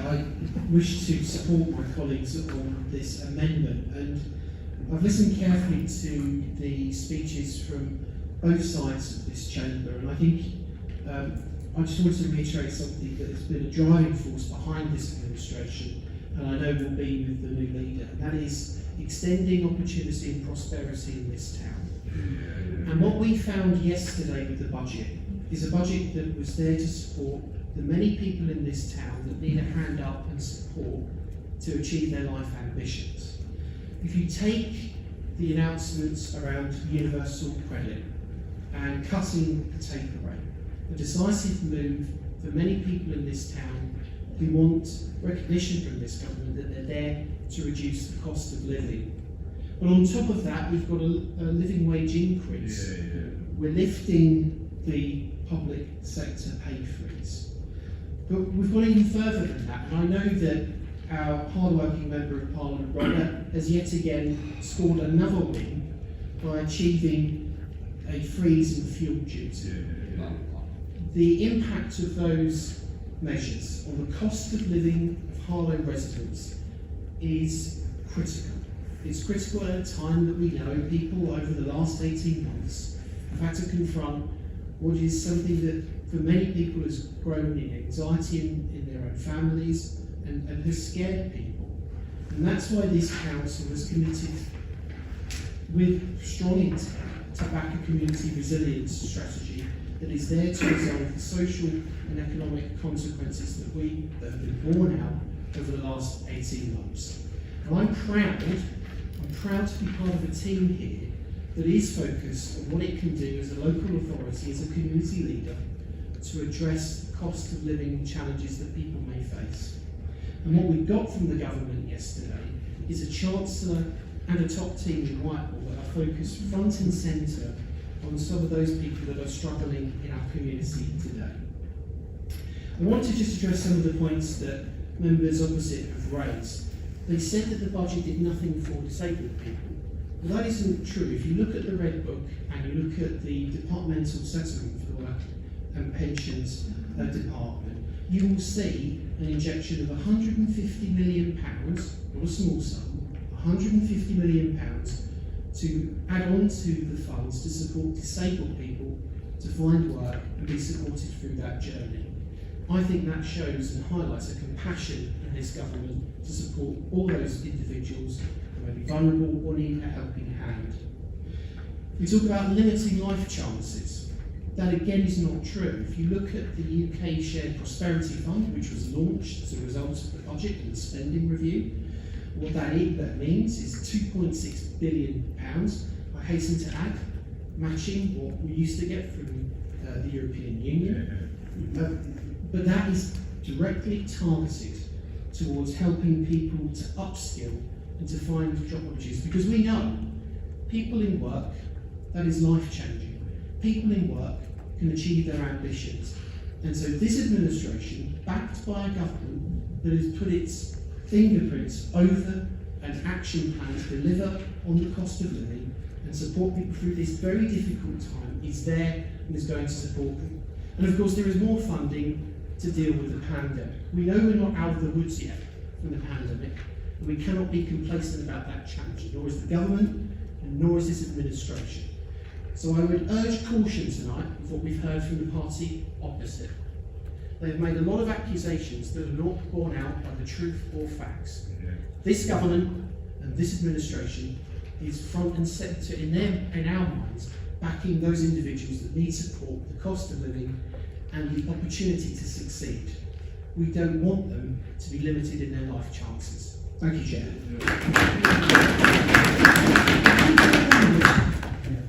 Thank you, Chair. What we just heard would be laughable if it wasn't so sad for Harlow families. What have we found? Excuse me. We found £6 billion, £20 a week being taken away from the poorest families in Harlow, 11,000 families. Kindly, apparently, next April, apparently, some of that money will be given back. The top rate of tax, I believe, is 40%. these low-paid workers will be paying 55 pence in the pound tax. Sunak described it as a cut in tax. I was incredulous when I heard him on the radio this morning actually claiming that he was cutting tax for poor people, when he's just taken away £20 a week, £1,000 a year. National insurance going up next April, almost negating any pay increases that people will get. Rejecting the old age pensioners triple lock. Old age pensioners could look forward to a reasonable increase next April, and the government has actually pulled that away from them. They've rejected the triple lock for whatever reason. I suppose to a certain extent, look after their rich friends. We're told that people have made so much money during the pandemic, a capital gains tax from just a few very, very wealthy people at 0.8% of the gains that they've made could bring in £16 billion. So where's the money coming from if Labour was in charge to pay for that? We're committed to that kind of, let's tax wealthy people, not ordinary people. And what else is going to happen to the poorest people in Harlow's community? They're going to start paying income tax for the first time. Why? One of the very few things that the Tory coalition Liberals did for 5 years, one of the very few things that Osborne did was raise the tax allowance to keep the poorest people out of tax. This government has rejected that, and we shouldn't confuse really. Tories are Tories. When it comes to it, they look after rich people, and they really discriminate against poor people who are working hard and very, very low incomes. They're faced with 5% inflation, which will negate any wage increase of your 5% that you're talking about. The fuel prices that people actually face of gas and electricity. To talk about petrol prices, I filled up the other day, and if I'm not mistaken, I paid £1.44 for a litre. I've never paid so much money for petrol in my life, Chair. So it's not the recognisable society that I know that the Tories are actually painting this picture. So yesterday, I think it's Mark Anthony praising Caesar and burying him. Well, I think the praise came yesterday, and the press are absolutely unanimous in burying this budget today. Thank you. Councillor Boots, do you want to sum up? It's the amendment. We're still on the amendment, aren't we? We're still on the amendment. We haven't made it down. I've said I reject the amendment, but I get to talk on the end of as well. Yeah, I reject it for the reason I gave in my open address. Right, we'll go to the vote on the Councillor Salt, would you like to? You don't get a chance. You already spoken to me, chance. I'll say that. Those in favour of the amendment? Those against?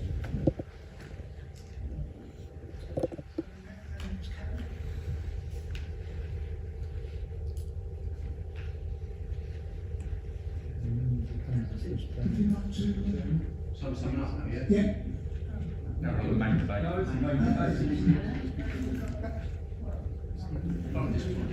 Does anybody else want to speak?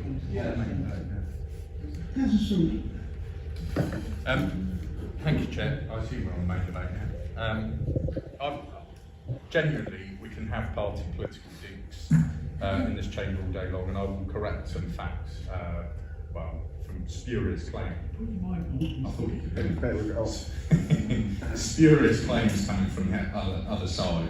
And I will simply stick to numbers in my response to your facts. But before I get on to that, I genuinely understand the premise of the motion, I really do. And I too recognise and concur with the deep concerns the opposition have about the cost of living. Indeed, I think the cost of living is one of the most pressing matters facing this nation.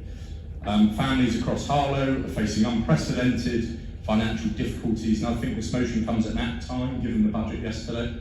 But before, I'm sure someone on the opposition will speak, and I have 3 questions in my speech that I would love anyone genuinely on the opposition to answer.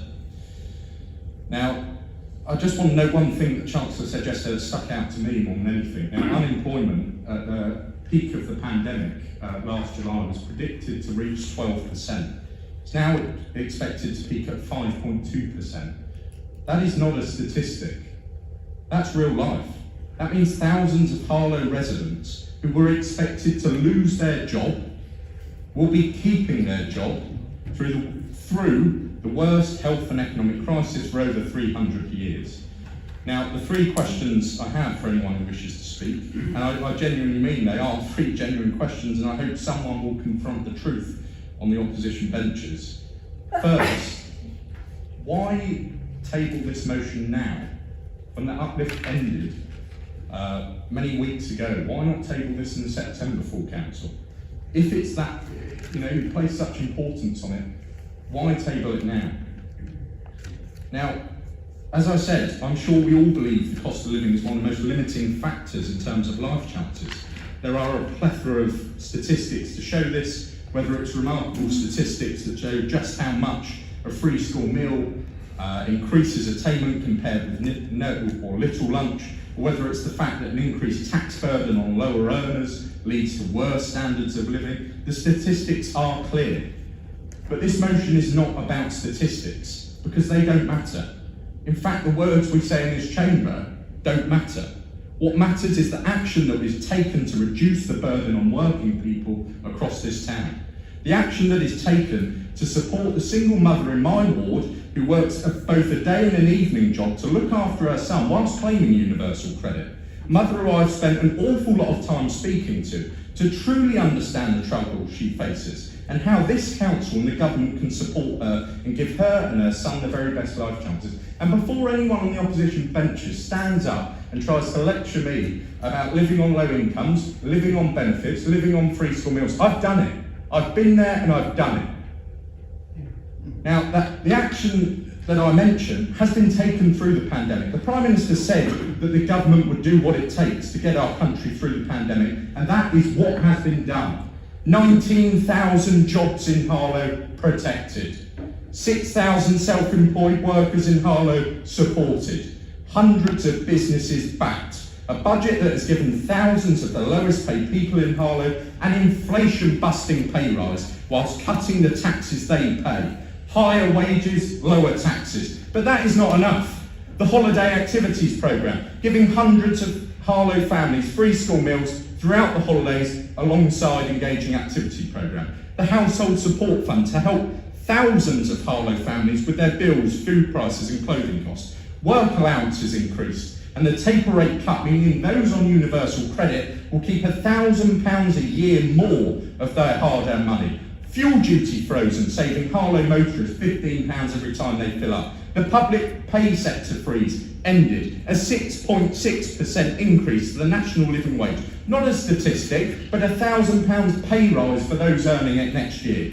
That is what the Conservatives believe in. Not statistics, not sound bites, but real support for people across our town, to give them every possible support to build a better life. My second question to any Labour member who may rise to speak in favour of this motion now: if the Labour Party truly do care about the cost of living for Harlow families, why has their party voted and will be voting against every single one of those measures? I could list statistics all evening about how much better off families in Harlow are thanks to Conservative action, cutting taxes for lower earners and delivering high wages.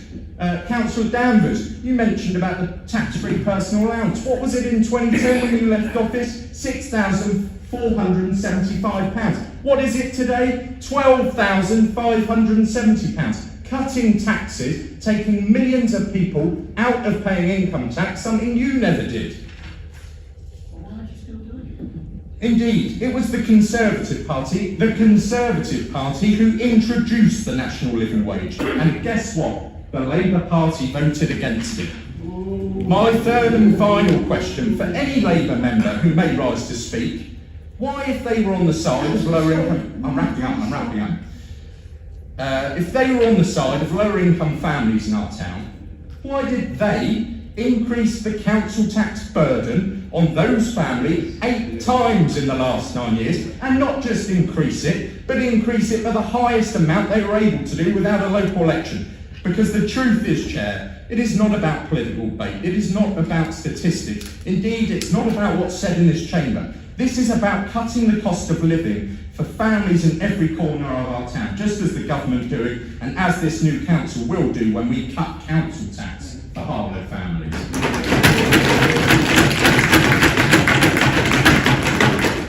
Councillor Durkee. Thank you, Chair.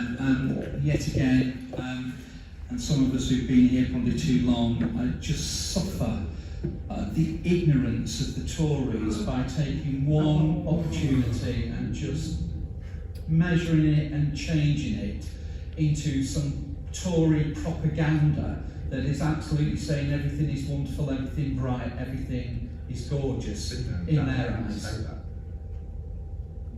With respect, you know, I know you're fairly new to the council, but it is really important that you listen to the chair and you allow, you may not listen to us, but I think you should give us the decency to allow us to speak without interruption. Like you do. Sorry, Chair. The councillor is trying to do your job there, and also he's meant to be making comments about his motion, not about the Conservative views of his motion.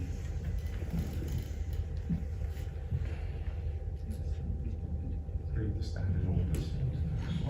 We're in open debate, Chair. Okay, thank you very much. Thank you for that interruption, but I don't know what it was about. But absolutely, we need to go back to why this motion was brought to this chamber at this particular time, which was with care and compassion to support our community. But actually what it's turned into is nothing more than a sideshow about Tories playing God as though they know what they're doing and they know why they're doing it.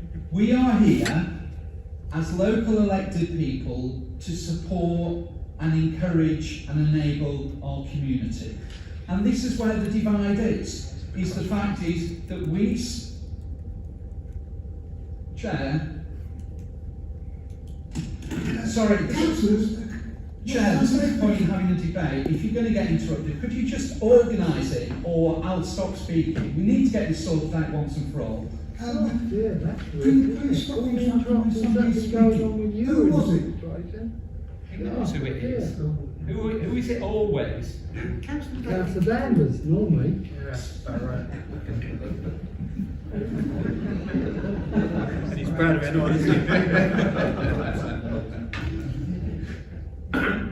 Thank you very much. Thank you very much, Chair. For the second interruption, all I want to say is that this motion was designed with care and compassion to support our vulnerable sector of our community. It's that pure and it's that simple. That's what we were trying to work with you and others in relation to this. This motion is not about the ego of others or the people who have pretense that they want to get into high office sometime in the future. And as local councillors, that's our need, that's our request, that is our response to these particular issues. It is so disappointing that we will not be able to support our own resolution because you have destroyed it by making it something that it wasn't intended to be. However, there is a glimmer of light on the horizon, which my colleague has said, is that even though fuel's going up, gas is going up, electricity is going up, national insurance is going up, all the other things are going up, champagne's coming down, but we're going to get a tax rebate. It was told we would get it 5 months ago. We're still waiting. We're still looking forward to it. And hopefully as the new leader, when he does make his speech, he will actually tell us the date of when we're all going to get our money back. Thank you very much.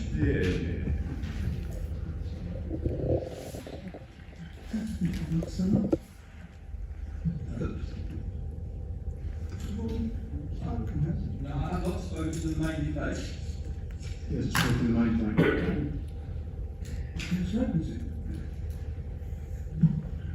Thank you. Moving back to the main point again. The question was asked, why now? The reason why now was that this debate was ongoing. Only yesterday, I think it was, we had the budget Wednesday rather than the budget. And even given that we've had the budget, the fight isn't over. And I'd also like to remind you that on September the 15th, not one single Conservative MP voted for the removal of the uplift. What did they do? They all abstained. I also want to remind you that the Tory Reform Group and the One Nation Caucus in a report in April called for the uplift to be made permanent. It was backed by over 100 Tory MPs, in particular the Northern Research Group, people like Andrew Bridgen, Wash My Mouth Out, Ian Duncan Smith, David Davis, Damien Hirst, Steve Baker, Stephen Crabb, John Sherman, William Ray, and even, yes, our own Robert Halfon.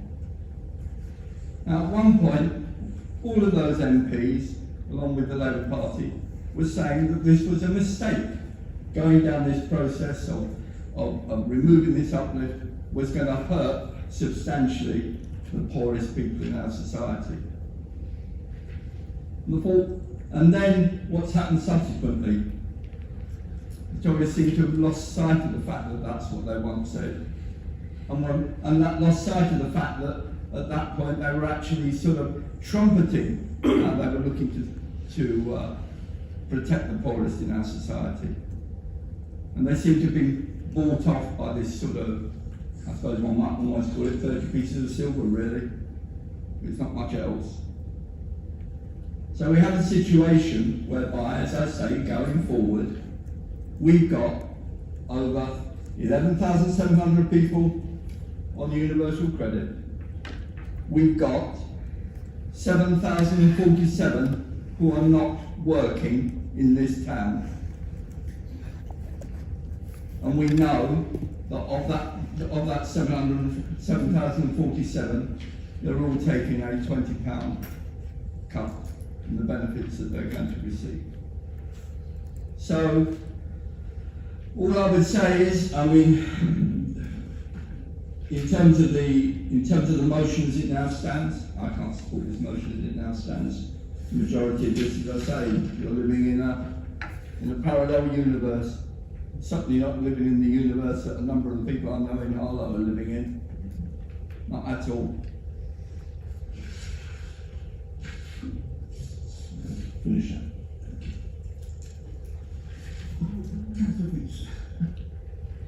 We got that. As I said in my opening remarks, we don't always agree, and this is an example of us not agreeing. When Councillor Williams said leadership, I thought he was talking about me, but I'm hoping he's the national leadership. A bit harsh, I'm just saying anyway. But I don't think that their budget was a missed opportunity to support people that really need it in this town. And I don't agree, as I say, that yesterday's budget really helps.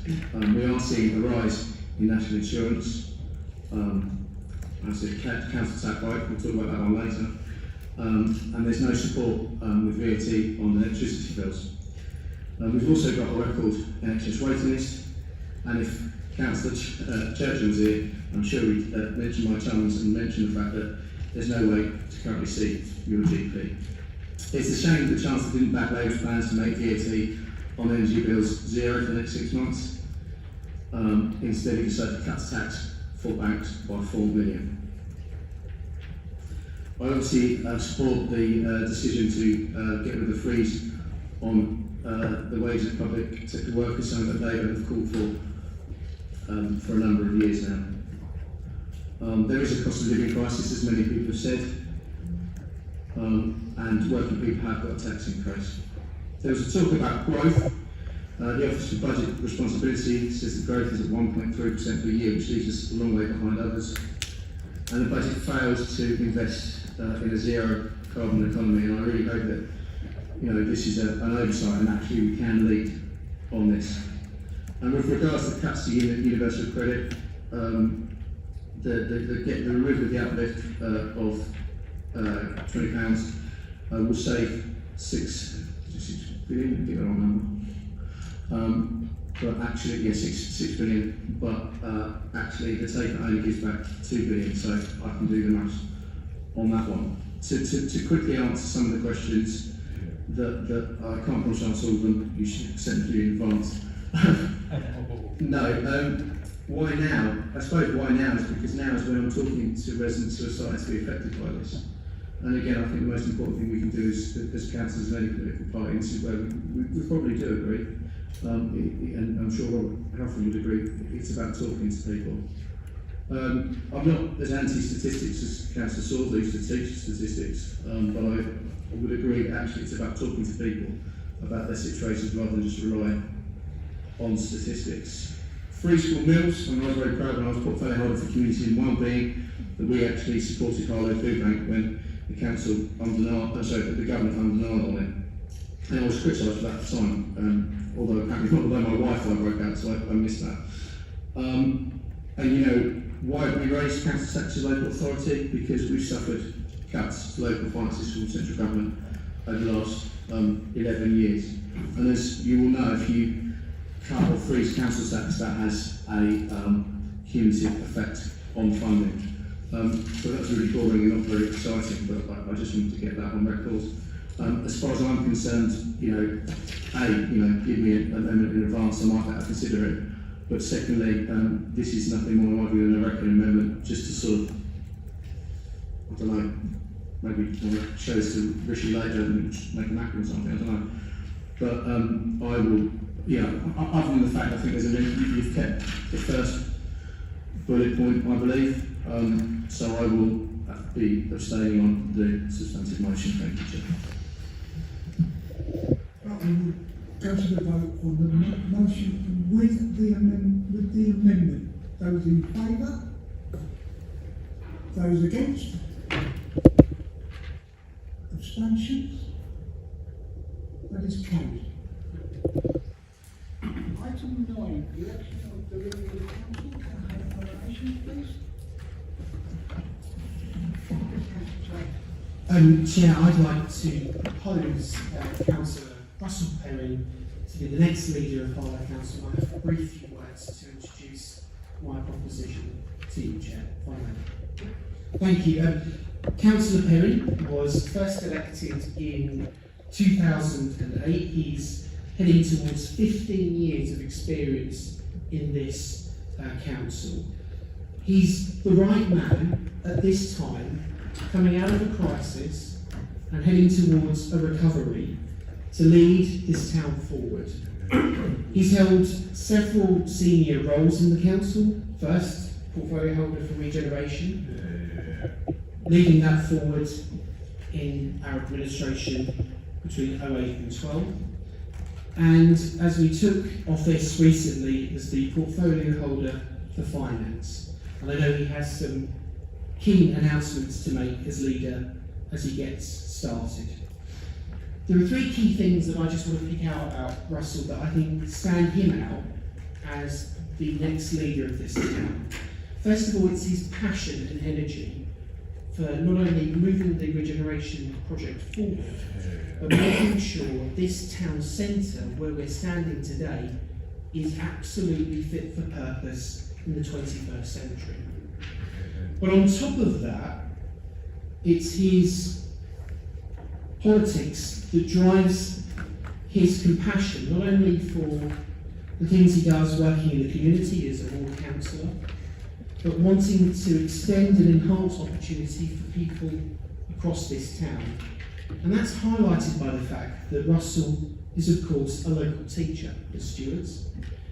And he has front and centre of his mind the importance of making sure future generations inherit a town that is not only a great place to live, but has access to not only jobs, but great and fantastic leisure opportunities. It is my pleasure, Chair, to propose Councillor Russell Perrin to be the next leader of Harlow Council. Thank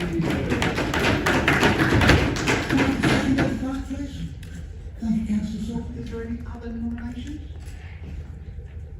I was thinking of it, but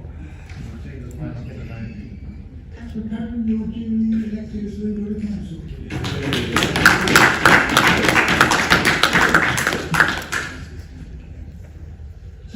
Sorry, Chair, you should have asked the assent of the council. Oh, sorry, do apologise. Are we having the assent of the council? Agreed. Thank you. Item 10, reference from council. Councillor Perrin, make it quick because we've got 10 minutes before shutdown. I'll take 10 minutes then, Chair. Thank you very much for allowing me this opportunity to speak. Before I move on, I'd just like to thank Andrew Johnson, the outgoing leader of our group and this administration for his many years of service, 20 years. And I know he's also said he will remain an active member not only of this group, but an active member of our community. Andrew is very deeply ingrained in our community, in the arts, in local charity work, and whatever he chooses to do in that sphere, or indeed in this sphere, I know he will have the full support of our group and of me. And I'd just like to take this brief opportunity to thank Councillor Charles for stepping in as the interim leader of our group. He does that whilst balancing very heavy workload and time commitments. And I know he did that because he believes passionately about public service, public duty to the town, and making sure that we get on and deliver our agenda. And he did that at great personal sacrifice to his own time, and I thank him greatly for that. It is a great honour to be in this role, and it was never one when I came into this chamber that I ever thought I would end up doing, because I came into this chamber because I wanted to just make a difference as part of the team.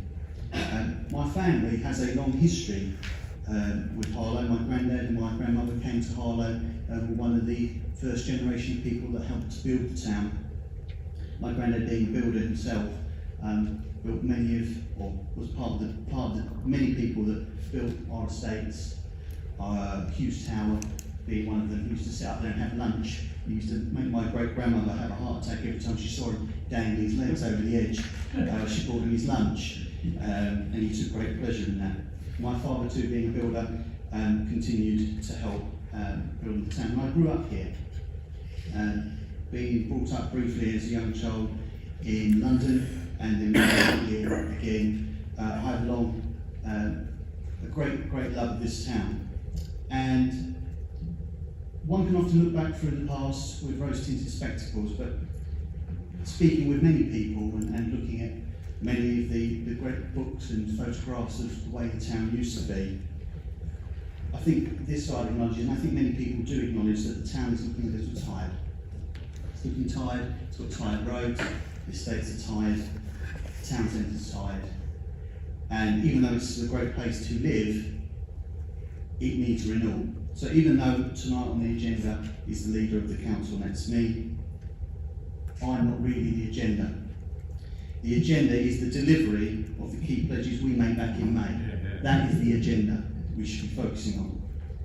Be that to deliver a council tax reduction, and we will get more of that in the next fiscal year. That's the usual way of doing these things.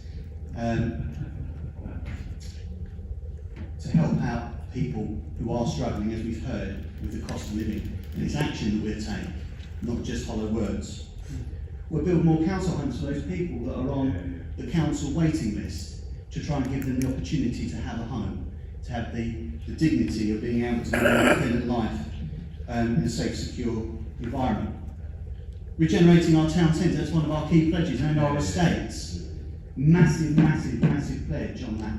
So if you're a local business and you're in our town centre and you're finding you're struggling, we will do everything we can to regenerate that town. This is an administration about renewal.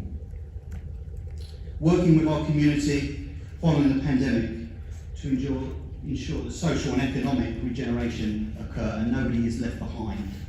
That there is prosperity for all. And we will continue to carefully monitor the statistics and act accordingly in light of the COVID pandemic as it unfolds and continues to unfold. But I'm reminded always that I can never do this alone. I'm very proud and grateful for the people that sit alongside me and behind me here. I often nickname them the Ministry of Talent, because there is such a diverse range of opinion, experience and talent here that will help drive this agenda. I was fortunate this week also to meet members of staff across this great organisation, from the ground floor up to the third floor, all working hard for the people of this town. Many of them great ideas on how we can take things forward for the better, and I didn't meet one member of staff who just turned up for work. Everybody I spoke to really cared deeply about what they did and why they did it. If you're a dog, please, Chair. Just a little while longer. Thank you very much. It'll be engagement with our local community, our faith, our voluntary, our local businesses, and where we can find common ground, the opposition over here.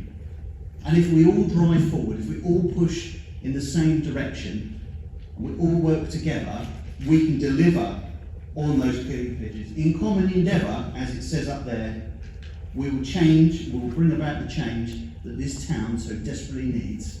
And I'm very proud and honoured to be at the head of this organisation and be spearheading that change and delivering that programme. Thank you very much, Chair. Item 10, references from Cabinet Committee. We have the annual Treasury Management Report. Who is proposing that? Vice Chair. Who is seconding it? Thank you, Councillor Lepard. This is for approval. Is it approved? Agreed? Thank you. Item 11 is reports from officer, terms of reference for the Electoral Review Working Group. Can I propose that? What's about Simon? Forgive me, Chair, I will propose the TROs for the electoral review. And seconded? Thank you. I understand the Labour have their two members fixed in. Have the Conservatives got their three? Or will that be at a later time? Chair, just to say that our nominations will be announced in due course in line with other appointments by the new leader. Thank you very much. Item 12, minutes of Cabinet Committee meetings. These are for noting. Agreed? Agreed. Item 13, matters of urgent business. I've received none. So the meeting's closed at 9:27. And there is drinks in the breakout area.